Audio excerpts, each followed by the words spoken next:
ओम सर्वधर्मस्थापकस्त्वं सर्वधर्मस्वरूपकः आचार्याणां महाचार्यो रामकृष्णाय ते नमः। यथाग्नेर्दाहिका शक्ति रामकृष्णे स्थिता हिया सर्वविद्यास्वरूपां तां शारदां प्रणमाम्यहम्। परतत्त्वे सदा लीनो रामकृष्णसमाज्ञया यो धर्मो स्थापनरतो वीरेशं तं नमाम्यहम्।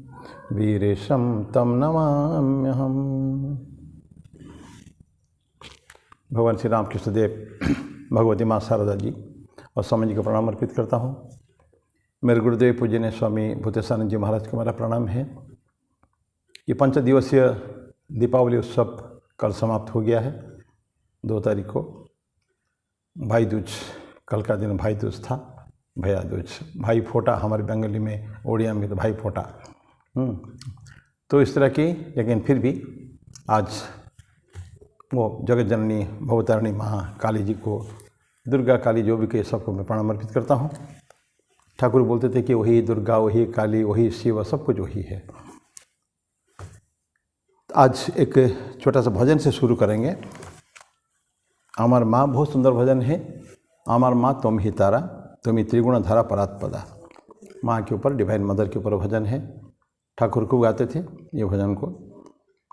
और सबसे बड़ी बात है कि ये जो भजन सारा रात नरेंद्रनाथ दत्त और ठाकुर दोनों गाए थे।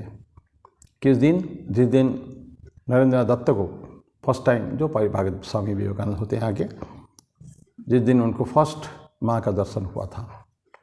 उनके पिताश्री के मृत्यु के पश्चात, देहावसान के पश्चात बड़े दयनीय स्थिति उनकी थी नरेंद्रनाथ दत्त के घर के। तो एक दिन उन्होंने परेशान होकर ठाकुर के पास आए। ये सब कहानी जानते हैं, लेकिन फिर भी आई रिपीट इट। ठाकुर के पास कि वो कुछ माँ के साथ उनका डायरेक्ट कनेक्शन है ठाकुर का। तो ठाकुर कुछ बोल देंगे तो माँ के द्वारा कुछ बंदोबस्त हमारे घर के लिए हो जाएगा, दाल रोटी का प्रबंध, जाके बोलते हैं। और ठाकुर बोलते हैं कि ठाकुर देख लिए, माँ की आवश्यकता उनको है, नरेंद्र को। अभी तक नरेंद्र माँ नहीं माना है, अभी तक कभी काली मंदिर में गए भी नहीं है। तो अभी क्यों ना उसी के द्वारा ही माँ को प्रार्थना करवाई जाए। तो नरेंद्र, जो माँ मुझे देगी तो तुमको भी तो दे सकती है, जाओ तुम तो माँ को मानते नहीं हो, और आज बहुत अच्छा दिन है, शनिवार का दिन है, जाओ तो माँ को मांगो। और नरेंद्र जाते फॉर द फर्स्ट टाइम, अभी तक कोई गई नहीं। और फर्स्ट जाके देखते हैं, माँ खड़े थे, मांगेंगे कि मेरे को मकान, मेरे को खाने को दो, मेरे को कपड़ा दो, ये दो। लेकिन देखते हैं कि एकदम directly for the first time माँ का विजन उनको हो रहा है। सारा दुनिया ऐसे घूम रहा है, चक्कर काट के उनके सामने, ऐसा लगा उनको। He got direct experience of mother, divine mother. मांगे नहीं, क्या मांगे? माँ मुझे ज्ञान दो, मुझे भक्ति दो, मुझे विवेक दो, मुझे वैराग्य दो। ये 4 चीज़ मांगे, ज्ञान, भक्ति, विवेक, वैराग्य। कहीं उसमें रोटी कपड़ा मकान नहीं है। आगे ठाकुर के पास ठाकुर बोले, अब मांगा? बोले नहीं, मैं तो मांग नहीं पाया। क्या मांगा? मैं ज्ञान, भक्ति, विवेक, वैराग्य। जाओ, फिर दोबारा जाओ। तुमको इसको काहे को चाहिए? तुमको तो चाहिए कपड़ा मकान, रोटी कपड़ा मकान। जाओ, दोबारा जाते, तीसरी बार जाते हैं, नहीं हो पाता है। ठाकुर जाते थे, इतना बड़ा आधार है नरेंद्र, ये सब मांग नहीं पाएगा। छोटी छोटी बातें माँ से नहीं मांगे। जो जगत जननी जो है, जगत का पालन, सृष्टि पालन और संहार करने वाली जो जननी है, उसी ये सब चीज़ें नहीं मांग सकते हैं। तो ठाकुर खुश जाते, जा माँ के आशीर्वाद से मोटा अन्न और मोटा वस्त्र का अभाव नहीं होगा। वहीं नरेंद्रनाथ बोलते हैं, माँ का गाना सीखूंगा। और सारा होल नाइट ऐसा कहानी आती है, ठाकुर और नरेंद्र दोनों बैठ के ये गानों को गाते हैं, अमर माँ तुम ही तारा। उस गाने को गाने का प्रयास करता हूँ। छोटा सा गाना है। अमर माँ तुम ही तारा, अमर माँ तुम ही तारा, तुम त्रिगुणाधारा परात्परमा, तुम ही तारा, अमर माँ तुम ही तारा।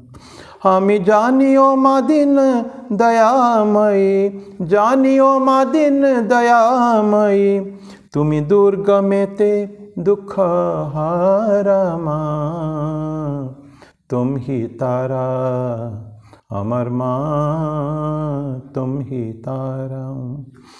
तुमी जले तुमी स्थले तुमी आद्या मूले गो माँ, तुमी जले तुमी स्थले तुमी आद्या मूले गो माँ। आछो सर्वघाटे अक्षपुटे, सर्वघाटे अक्षपुटे, साकार आकार निराकार माँ, तुम ही तारा अमर माँ, तुम ही तारा। तुमी संध्या तुमी गायत्री तुमी जगद्धात्री गो माँ, तुमी संध्या तुमी गायत्री तुमी जगद्धात्री गो माँ। तुमी अकुलेर त्राणकर्त्री, अकुलेर त्राणकर्त्री, सदा शिवेर मनोहार माँ, तुम ही तारा अमर माँ, तुम ही तारा।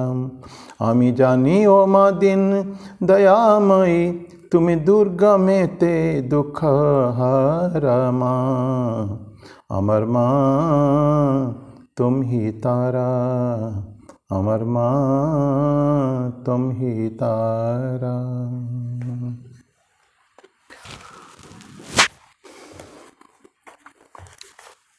ये था सारा रात गाए हुए वो ठाकुर माँ का सब के गाना। अभी हम लोग भगवद गीता में चले। 32वां श्लोक लास्ट टाइम होमवर्क किए थे हम लोग, आज 33 पढ़ेंगे। 18वां अध्याय मोक्ष संन्यास योग, ये 33वां श्लोक पढ़ेंगे। ध्रुति के बारे में ये आज ध्रुति, उसके बारे में पहले जानेंगे ध्रुति क्या होता है, और वो भी सात्विक ध्रुति, राजसिक ध्रुति, ये सब हम देख रहे हैं। पहले पूरी चैप्टर में 3 बातें, सात्विक, राजसिक, तामसिक, हर चीज़ को हम देख रहे हैं। बुद्धि भी देखा, कार्य भी देखा, कर्ता भी देखा, सब कुछ देख लिया। अभी और आगे ध्रुति 33वां श्लोक कहता है कि धृत्या यय धारयते मन प्राणेन्द्रिय क्रिया योगेन अव्यभिचारिण्या धृति सा पार्थ सात्विकी। हे पार्थ, जिस अव्यभिचारिणी अर्थात एकनिष्ठ, व्यभिचारिणी मतलब जो बहुत सारे लोगों से कनेक्ट रहता है, व्यभिचारिणी इसको कहते हैं। अव्यभिचारिणी मतलब 1 पॉइंटेड, जैसे एक पत्नी व्रता, एक पति व्रता होता है ना, तो जैसे था अपने डेडिकेशन टू 1 पर्सन ओनली, तो ये वो होते अव्यभिचारिणी। तो जिस अव्यभिचारिणी अर्थात एकनिष्ठ धृति अर्थात धारण शक्ति के द्वारा मनुष्य योग से मन, प्राण और इंद्रियों की क्रियाओं को धारण करता है, अर्थात उन्हें शास्त्र विरुद्ध विषयों में प्रवृत्त नहीं होने देता, ये धृति सात्विक है। क्या धारण धृति? स्ट्रेंथ। क्या करता है? उस योग से मन और प्राण और इंद्रियां जो सारे एक्शन में रखते हैं, मन भी है, प्राण शक्ति भी है, और सारी इंद्रियां, शब्द, स्पर्श, रूप, रस, गंध, जो 5 इंद्रियां हैं, इंद्रियों को, क्रियाओं को धारण करता है, अर्थात गलत डायरेक्शन में जाने नहीं देता कभी भी। ठीक ठीक जिसको जो काम करना है उसी काम करने का है, अर्थात उन्हें शास्त्र विरुद्ध विषयों में प्रवृत्त ही होने देता, वो धृति सात्विक है। ये है 33वां श्लोक। अब धृति क्या होता है? फॉर्मनेस, एक स्ट्रेंथ, एक बिल्कुल कठिन स्ट्रांग होना चाहिए अपने आप से। और ये क्या होता है? फोर्टिट्यूड भी है, और रिजॉल्व, एक संकल्प लेना मन में, और संकल्प हमको करके रहना है, कितना भी हो। अपने लिए हम कठिन हो सकते हैं, दूसरे अन्यत्र पढ़े हैं, दूसरों के साथ हम लोग नरम भी हो सकते हैं, अपने साथ बड़े कठिन हैं। वो एक छोटी सी उक्ति है संस्कृत में, तो फूलों से भी नरम, वज्रात अपि कठोराणी, मृदुनी कुसुमात अपि। पहले बात की है, वज्रात, वज्र से भी कठिन। वज्र जो भगवान इंद्र के लिए बनाया गया था, दधी जी की हड्डी से बनाया गया था, वज्र था मारने के लिए, वृत्रासुर को मारने के लिए। That is the strongest toughest thing in the world, ऐसा माना जाता है पूरा संसार में, नॉट वर्ल्ड, संसार में। लेकिन वज्रात अपि कठोर नहीं, उससे भी कठोर अपने होना है। और फिर साथ साथ बोलते हैं मृदुनी कुसुमात अपि, फूल से भी नरम होना है, वज्र से भी कठोर, फूल से भी नरम। कैसे? उसको बोला जाता है जहाँ अपने साथ डील करते हैं, मेरे चरित्र गठन, मेरा मन का कंट्रोल, मेरा अपने को स्ट्रांग बनाने के लिए जो है, कठिन बनाने के लिए कितना भी कठोरता अपने साथ हम बरत सकते हैं। और दूसरों के साथ जब व्यवहार करते हैं, फूल जैसा, कुसुम जैसा नरम होना चाहिए। Soft with others, hard with ourselves, अपने लिए, कि हम अपने आप को कठोर कर सकते हैं, कठोर करना है, अदरवाइज काम नहीं कर सकते। आध्यात्मिक जगत में जाने के लिए कठोरता चाहिए अपने साथ। तो ये कठोरता भी है, और एक रिजॉल्व, रिजोल्यूशन, जो ले लिया, निर्णय ले लिया, ये करना है, वो तो करना है, ये है। तो इसको कहते हैं धृति। आगे चल कर धृति का हम लोग पढ़ेंगे, थोड़ा सा उसका और भी डेफिनेशन है। और ये आवश्यकता किसके लिए है? आध्यात्मिक जगत में जो आगे बढ़ना चाहते हैं, जो अपने आप को उत्थान चाहते हैं, ऐसे व्यक्तियों के लिए स्ट्रांग। आध्यात्मिक जगत में हम सारे, मोस्ट ऑफ अस, बहुत सी जो हम लोग जो बातें कर रहे हैं, सुनते हैं, किसी मंदिर से कनेक्टेड है, किसी इष्ट देव से कनेक्टेड है, दीक्षा लिए हैं, ये सब जो है जीवन के एक अच्छे जीवन बनाना है आध्यात्मिक मार्ग में, ऐसा उस रास्ते में जो चल पड़ा है, उसके लिए ये इंडिस्पेंसिबल है, अत्यंत आवश्यक, अत्यावश्यक है ये, जो स्पिरिचुअल लाइफ लीड करने के लिए सोच लिया है। बहुत लोग संसार में तो है, कहाँ स्पिरिचुअल लाइफ लीड कर पाते हैं, और सभी लोगों से होता भी नहीं है। भगवान कृष्ण गीता में कहते हैं कि मनुष्याणाम सहस्रेषु, ये 7वां अध्याय में, मनुष्याणाम सहस्रेषु कश्चित् यतते सिद्धये यतताम अपि सिद्धानाम कश्चिन् माम वेत्ति तत्त्वतः। बोलते हैं हजारों व्यक्तियों से, मनुष्याणाम सहस्रेषु, सहस्र हजार, और सहस्र के वर्ड है, उसको भी बहुवचन में ले लिया, हजारों मनुष्य, लाखों मनुष्य में, कश्चित, मनुष्याणाम सहस्रेषु कश्चित, कहचित, एक वचन है वो, कोई भी एक व्यक्ति, कश्चित यतति सिद्धये, सिद्धि प्राप्त के लिए या ईश्वर को प्राप्त करने के लिए, ये सिद्ध वस्तु को प्राप्त करने के लिए, कोई भी हमारे लक्ष्य हो प्राप्त करने के लिए यतति, कोशिश करता है। और यतताम अपि सिद्धानाम बोलते हैं, ऐसे ही सिद्ध जो या कोशिश करने वाले हैं, उनमें से कोई कश्चित् माम वेत्ति तत्त्वतः, उन हजारों में, उन लाखों में, जो एक हजारों में कोई एक व्यक्ति कोशिश करता है, उन कोशिश करने वाले से हजारों में से कोई भी मुझे एक व्यक्ति तत्वतः जानता है। यतताम अपि सिद्धानाम कश्चिन् माम वेत्ति, जानता है, तत्वतः, तत्व से जानता है, ठीक ठीक मैं क्या वस्तु हूँ वो जानता है। ऐसा इस कंडीशन में देखते हैं जिसने चूज कर लिया स्पिरिचुअल लाइफ लीड करने के लिए, आध्यात्मिक जीवन यापन करने के लिए, अपने मन में ठान लिया करना है, ऐसे व्यक्ति को अपने साथ बहुत कठोर बरतना पड़ेगा, कहीं ढिलाई नहीं। आध्यात्मिक साधना में कहीं वो नहीं है कि ये चलो छोड़ देने का है या उसको पोस्टपोन कर देने का है, ये सब इसमें पढ़ चुके हैं। क्या हमारी दुर्बलताएं क्या है? एक तामसिक व्यक्ति जो है वो किस तरह का भावना करता है, होगा, आराम से होगा, आराम से नहीं होता है। आज करना है। अभी सर स्वामी जी बोलते थे कि शरीरम व पातयामि, बोले कि या तो जो है मंत्रम व साधयामि, शरीरम व पातयामि, या तो मंत्र की साधना करूँगा या तो शरीर को नष्ट कर दूंगा, पड़े गिरे शरीर गिर जाए तो भी चलेगा। इतनी, this is called fortitude, this is called धृति। ये जो स्ट्रेंथ ऑफ माइंड जो है, डिटर्मिनेशन, स्ट्रांग डिटर्मिनेशन, संकल्प शक्ति, ये बहुत आवश्यक है। वहीं से ही जब तक हम उनके संकल्प नहीं लेते हैं ठीक ठीक, तब तक कोई काम में प्रवृत्त नहीं हो पाते ठीक से, फिर डिग जाता है मन, इधर उधर डिफ्लेक्शन होता है उसमें, वो नहीं होना चाहिए। तो ये बोलता है कि जो ऐसा चाहता है आध्यात्मिक जगत में आगे बढ़ने के लिए, उसके लिए ये धृति अत्यावश्यक है। स्ट्रेंथ ऑफ माइंड, कन्विक्शन, एक विश्वास, अपने दृढ़ विश्वास होना चाहिए। Yes I shall, I can and I shall. पूज्य स्वामी रंगनाथानंद जी महाराज इसको बहुत बोलते हैं। आई कैन एटीट्यूड जो है, ये IQ जो है ना, इंटेलिजेंट कोशेंट, उससे much bigger is I can, मैं कर सकता हूँ, यही तो स्ट्रेंथ। एंड उसके बाद आई शैल, मैं करूँगा, मैं कर सकता हूँ और मैं करूँगा, आई शैल। ये डिटर्मिनेशन जो जिसको है, वो धृति है। तो ऐसा है। और धीरे धीरे बोलते हैं कि जब इंसान ऐसे भावना के साथ, ऐसे दृढ़ संकल्प के साथ जो आगे बढ़ता है आध्यात्मिक जगत में, सीढ़ी पर सीढ़ी चढ़ता है, उसके लिए ये जो धृति धीरे धीरे प्रोनाउंस होता है, उसका उन्मुक्त खुल के देखता है धृति क्या होती है। अपने में सारी डिटेल में छोटी छोटी चीज़ें देखने को लगता है। यस, वो because of his strength of mind he is able to do such things. ये छोटे छोटे कार्य कर, कहीं वो रुकता नहीं है, अनस्टॉपेबल पर्सनैलिटी है वो। ऐसा चाहिए धृति। ये हम पढ़ रहे हैं अभी, जो सात्विक धृति की बात पढ़ रहे हैं ना। एक उदाहरण छोटा लेते हैं जो हम छोटपन से पढ़ते आ रहे हैं, फिजिक्स में पढ़ा जाता था। लाइट, सूर्य है, प्रखर सूर्य किरण, चिलचिलाती धूप। कोई कागज़ का टुकड़ा हम डाल दें, कागज़ कभी जलेगा नहीं है, लेकिन एक छोटा सा कन्वेक्स लेंस जो होता है उसको ला के बस सूर्य को दिखाएं, उसका एक जगह पॉइंट होता है। जब पॉइंट होता है सूर्य का जो रिफ्लेक्टेड रेज, जो ये रेड्स, जब एक जगह पॉइंट होता है वहाँ कुछ रखेंगे, कागज़ रखेंगे, टुकड़ा रखेंगे, रुई रखेंगे, कोई ज्वलनशील वस्तु रखेंगे, इमीडिएटली आग थोड़ी देर में आग लग जाएगा। क्यों? Because of the concentration, because of the convergence. सारी चीज़ एक जगह से पड़ता है। इसीलिए हम लोग, आपको ध्यान होगा, माइंड कंट्रोल में हमको ऐसा बोला गया था, माइंड को ऐसा कंसंट्रेट करना है धारणा के द्वारा। जो अष्टांग योग है, यमन नियम आसन प्राणायाम प्रत्याहार धारणा, 6 स्टेप पे धारणा है। धारणा के बाद ध्यान, ध्यान के बाद समाधि।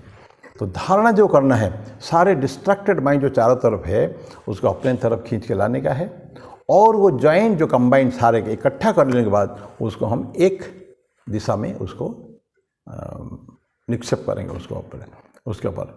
किसके लिए? उसका रहस्य जानने के लिए, उसको कंसंट्रेट करने के लिए, उसको हमारे दिमाग का एक वस्तु बनाने के लिए हम लोग कोशिश करते हैं। तो ऐसा बोलते हैं कि ये जो प्राणांश हो जाता है, और ये सनबीम जो डाइवर्ज होता है उसमें कोई शक्ति नहीं रहती ज़्यादा। गर्मी है, गर्माहट है उस किरण में, लेकिन तो उसको जब हम लोग कन्वर्ट कर देते हैं तो क्या करता है उसका, तो गैदरिंग ऑफ द ब्रिलियंस, बहुत ब्रिलियंस होता है। और जिसके ऊपर डालते हैं किसी के ऊपर, हम उसको और ज़्यादा ब्रिलियंट कर देता है और अग्नि प्रज्वलित कर देता है वो। तो जो करते हैं हम लोग, वो गैदर अप होना चाहिए बस, खाली सारी चीज़ों को एकत्रित करना चाहिए सारे। नहीं तो हमारा क्या होता है, माइंड हमारा बिखरा हुआ न जाने कितने चीज़ों से बिखरा हुआ है। तो एक गाना सुनते थे, इस दिल के टुकड़े 1000 हुए, कुछ यहाँ गिरा कुछ वहाँ गिरा। तो हम लोगों के मन ऐसा ही है, कहाँ कहाँ किस किस दिशा में क्या कहाँ भटका हुआ है मन, कोई ठिकाना नहीं है। तो दैट ऑल द माइंड के जो सारे शक्तियों को इकट्ठा करने का है और उसको हमारे काम में लेने का है। वही काम में आता है वो, पर लेने की जो इकट्ठा करने की जो कैपेसिटी वो इम्पोर्टेंट है। तो किसी के ऊपर करते हैं तो क्या करते हैं, उसको रिविलेशन, उसका जिसके ऊपर हम करते हैं, हमारे कंसंट्रेशन की जो ऑब्जेक्ट, लक्ष्य जिसके ऊपर निर्धारण ये करेंगे, और लक्ष्य अगर हमारे पास जो भी है, स्वामी जी बोलते हैं कि he will be excellent in that. Mind अगर हमारा कंट्रोल है तो जिसके ऊपर जो चाहोगे, तभी स्वामी जी बोलते हैं अगर हमको दोबारा शिक्षा लेनी पड़े और उसके ऊपर कुछ मुझे कुछ कहने की है, तो मैं कभी भी कोई तथ्य का आहरण नहीं करूँगा। मैं अपने माइंड एंड इंद्रियों को कंट्रोल करूँगा, एंड जब उपकरण तैयार है, when the instrument is ready, I shall acquire anything at will. मेरी इच्छा के ऊपर निर्भर करेगा कि मुझे क्या चाहिए, क्योंकि उपकरण तैयार है। इस उपकरण से हम कुछ भी कर सकते हैं। माइंड जो कंसंट्रेट हो जाता है फुल्ली, उसकी टेक्निक बहुत सारे हैं, भगवद गीता में भगवान कृष्ण ने समझाया भी है, अभ्यास वैराग्य की बातें कही उनके। एनीवे हम वो भी डाइवर्ट ना करें उसकी तरफ, लेकिन बोलते हैं कि वो ग्रेटर रिविलेशन उसका हो जाएगा। जिस चीज़ के ऊपर उसको डालेंगे उस चीज़ को रहस्य, स्वामी जी बोलते हैं, उसका नेचर, प्रकृति, उसका रहस्य हमको दिखा देगी। किसके द्वारा? हमारे मन को या हमारे सारे उपकरण को जो रेडी करना, यह है धृति के धृति। ठीक ऐसे ही है। अभी हमने किसकी बात की? एक लाइट रे की या सन बीम्स की बात करी। जब एक साथ करते हैं, कन्वर्ज करते हैं, तो कितना पावर इसका होता है। ठीक उस तरह का धृति भी है। धृति क्या फिर है? बोलते हैं कि छोटा सा बता रहे, knowledge and action converge into one, और इसकी कैपेसिटी बढ़ा दी जाए। नॉलेज ज्ञान, और एक्शन कर्म। ज्ञान शक्ति, कर्म शक्ति, एक इच्छा शक्ति होती है। शक्ति विभिन्न होती है।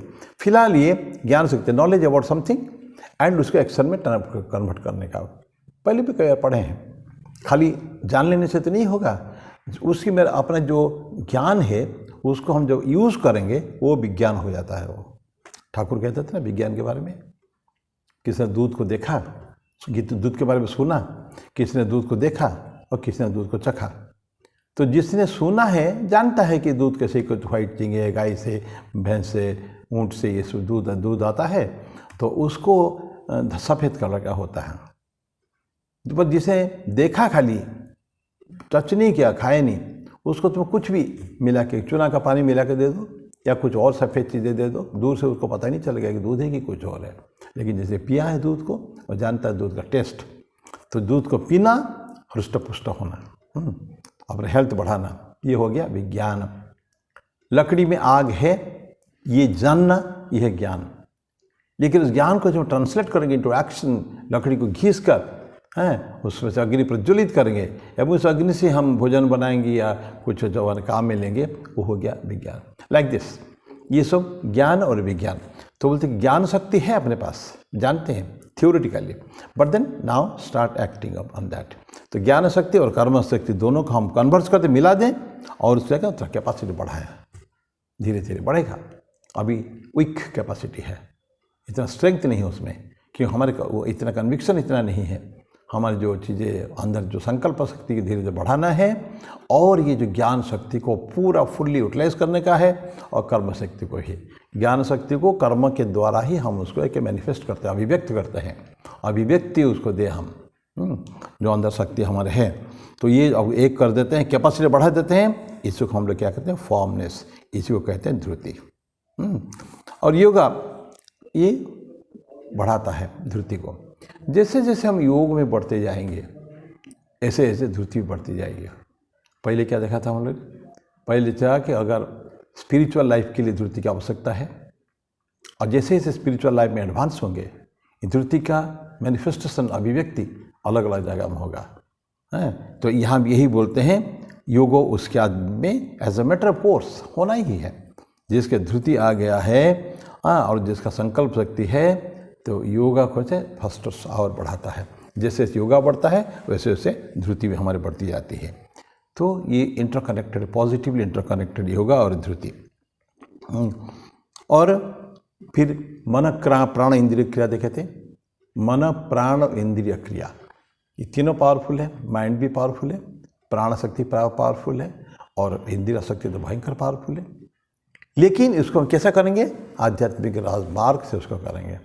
मन प्राण इंद्रिय क्रिया को कंट्रोल में करके किस दिशा में उसको जाना चाहिए, where the mind should go, that we will decide. हमारे हाथ में ही मन बुद्धि चित्त अहंकार जो है, बुद्धि सारथी है, सारथी मतलब ड्राइवर जो है। और ड्राइवर क्या पकड़ा है, बैठा है, किसके रथ के ऊपर बैठा है, एक रथ है, शरीर एक रथ है, और उसका रथी कौन है, मालिक कौन है, मालिक है आत्मा। बहुत सुंदर उसमें कठोपनिषद में भगवान यमराज नचिकेता को बोलते हैं, आत्मानम रथिनम विद्धि, आत्मा को रथ समझो, रथी मानो, मालिक। अंदर आत्मा बैठी हुई है, आत्मानम रथिनम विद्धि, शरीरम रथमे भू, शरीर एक रथ है। बुद्धिम तो सारथिम विद्धि, बुद्धि को माना क्या, सारथी, वो ड्राइवर है, एक्सपर्ट। और मनः प्रग्रह में वच, मन क्या है, लगाम है। लगाम अगर स्ट्रांग है, स्नैप नहीं होगा, टूट नहीं जाएगा, डैमेज अगर नहीं है। और बुद्धि अगर सारथी, अगर दारू नहीं पिया, शराब नहीं पिया, नशे में नहीं है, मत्त उन्मत्त अगर नहीं है, नॉर्मल सेंस में है, तो क्या होता है, तो आत्मानम रथिनम विद्धि, शरीरम रथमेव तु, बुद्धिम तो सारथिम विद्धि, मनः प्रग्रह में वच। इंद्रियाणि हया ना हो, ये जो 5 इंद्रियां है ना, शब्द स्पर्श रूप रस गंध, ये 5 घोड़े हैं, हया ना हो। विषयान तेसु गोचरण, कहाँ दौड़ते हैं, उसका विषय वस्तु। आँखों का विषय वस्तु क्या है, देखना कुछ कुछ। कान का क्या है, कुछ सुनने का है। प्रत्येक का क्या विषय वस्तु है, तो विषयान तेसु गोचरण। तो फिर कहते आत्मेन्द्रिय मनोबुद्धि, तो आत्मा सब अगर अंदर में है, तो भोक्ता इति आहु शरीर मनीषिणः, तो ऐसे व्यक्ति भोक्ता होता है। सारी चीज़ों को कंट्रोल एनवायरनमेंट में परफेक्ट फुल्ली कैपेबल है वो सारे को यूज़ करने के लिए, ऐसा व्यक्ति भोक्ता हो जाता है। तो ये जो यहाँ हम बोलते हैं जो योग, ये मन और प्राण और इंद्रियाँ, इसको भी हमको कंट्रोल करना है। एक्यूट एफिकेसियस हो जाते हैं। जब धृति बढ़ती है तो तीनों ऑटोमेटिकली धीरे धीरे उसका कन्फर्म ट्रांसफॉर्मेशन आता है ना। मन भी जो कंट्रोल हो जाता है, मन और प्राण शक्ति बिल्कुल चलते। प्राण शक्ति भयंकर बहुत पावरफुल है। हमारा जो है ना, जो अपान समान व्यान उदान, इसको पंच प्राण जो है, ये प्राण से विभिन्न शक्तियाँ करती है। कोई रेस्पिरेशन, कोई डाइजेशन, कोई विभिन्न प्रोसेस को कंट्रोल करने वाले। ये प्राण शक्ति के द्वारा हमारा शरीर चलता है। जहाँ प्राणवायु हम कहते हैं ना, उसका प्राण चला गया। जहाँ प्राणवायु चला गया उससे फिर क्या होता है, शरीर एक मृत शरीर हो जाता है। तो ये मन प्राण इंद्रिय सब एक्टिव हो जाते हैं, जब एक्यूट और एफिकेसियस खूब ज़्यादा। और सबसे बात क्या है, ये जितना पोटेंशियल है ना, ये शार्पन हो गया।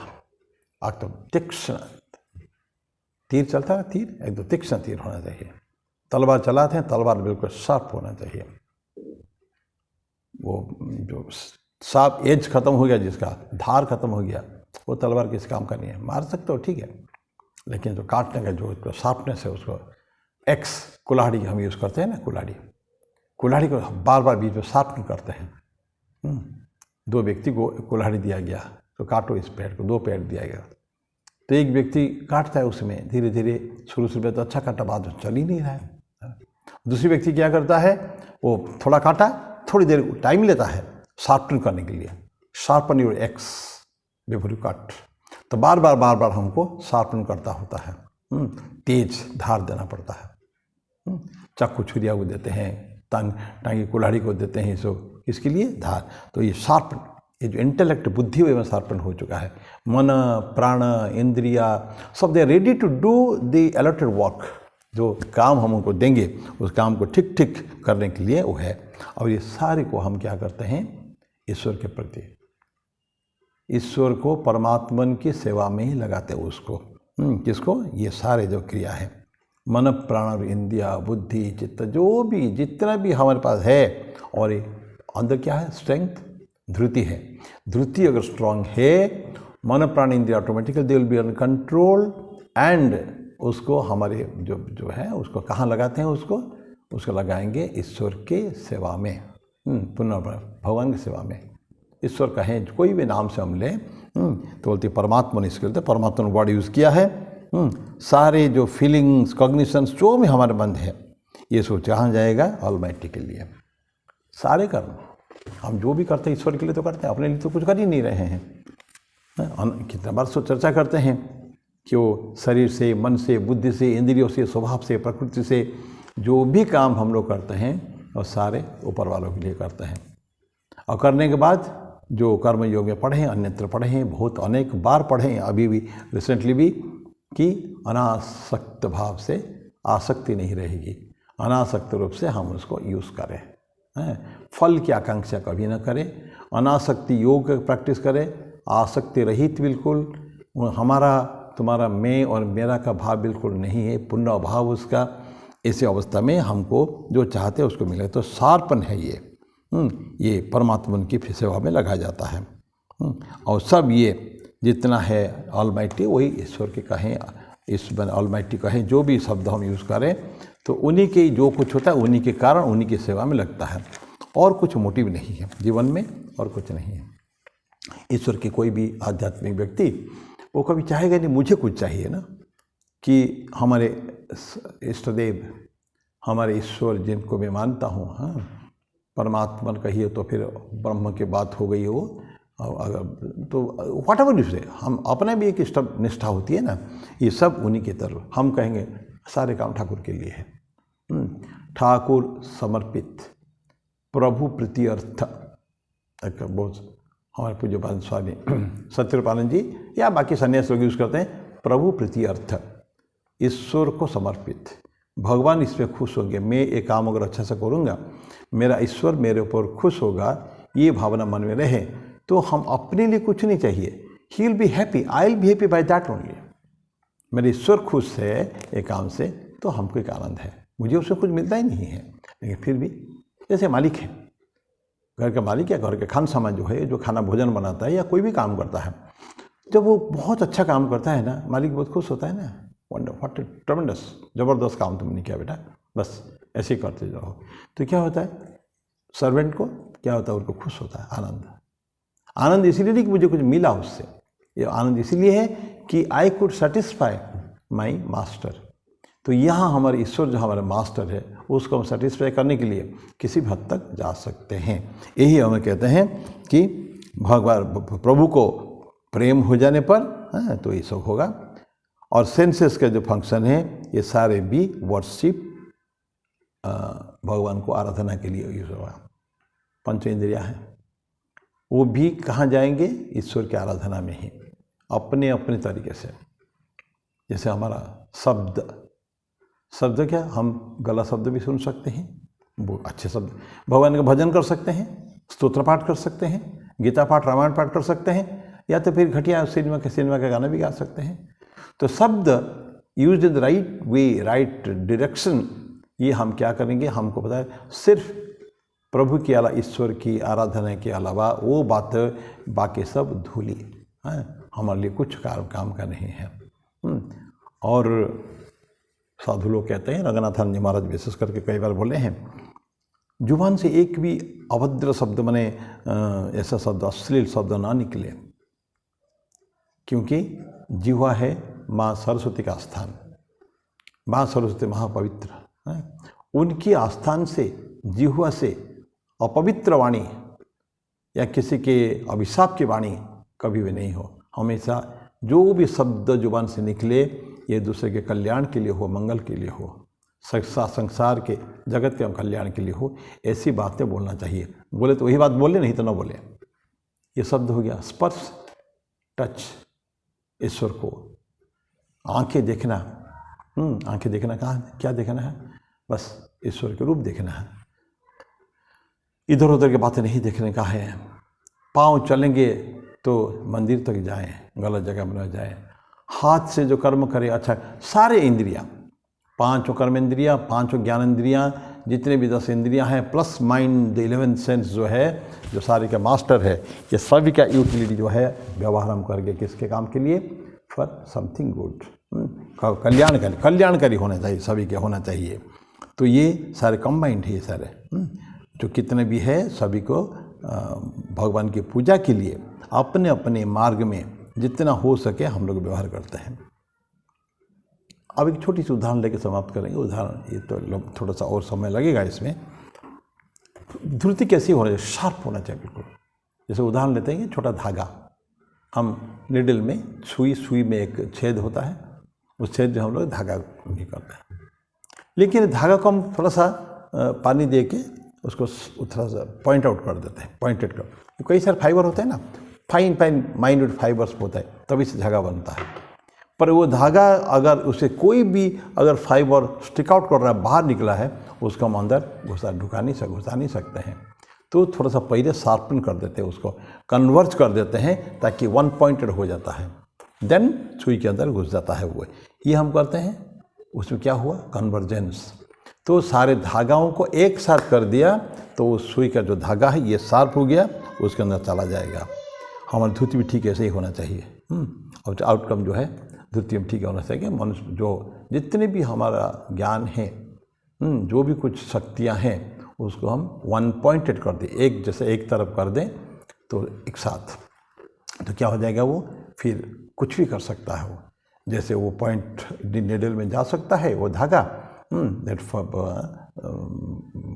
छोटा जो जिसका ढुकाते हैं, वो घुसाते हैं उसके अंदर, ठीक उसी तरह का हमारे जो माइंड जो काम करता है, ये भी इसी तरह का शार्प के साथ नीडल में चला जाएगा।